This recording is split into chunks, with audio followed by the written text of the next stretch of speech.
ایک دفعہ کا ذکر ہے کہ فضل بن ربیع نے بغداد میں ایک مسجد کی بنیاد ڈالی۔ وہ اپنے ہی خرچ پر اسے بنواتا رہا۔ جب تعمیر مکمل ہو گئی تو مسجد کے دروازے پر کتبہ لگانے کی باری آئی۔ فضل بن ربیع اس موقع پر موجود تھا۔ اس سے پوچھا گیا، اس کتبے پر کون سی عبارت تحریر کی جائے؟ فضل نے بڑے فخر سے کہا، ظاہر ہے اس پر میرا نام ہی لکھا جائے گا۔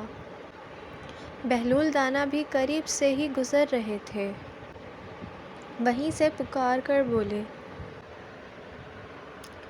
حضرت فضل بن ربیع، کیا آپ اس دیوانے کو یہ بتانے کی زحمت گوارا فرمائیں گے کہ آپ نے یہ مسجد کس لیے بنوائی ہے؟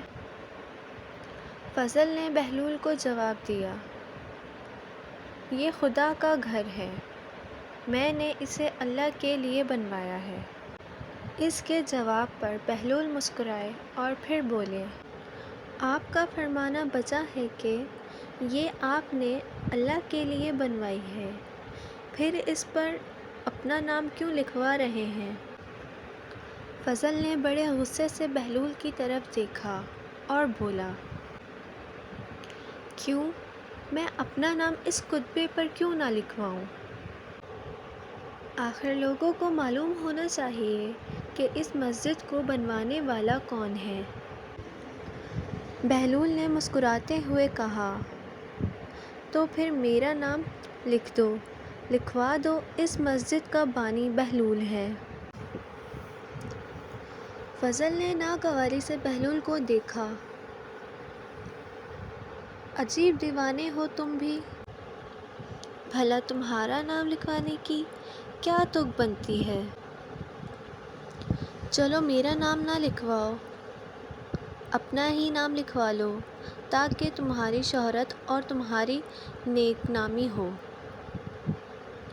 لیکن پھر ثواب کا خیال اپنے دل میں نہ لانا۔ یہ کہتا ہوا بہلول آگے بڑھ گیا۔ فضل کا سر شرم سے جھک گیا۔ وہ انتہائی ندامت سے بولا، بلاؤ بہلول کو، وہ جو کچھ کہتا ہے وہی اس کتبے پر لکھ دو۔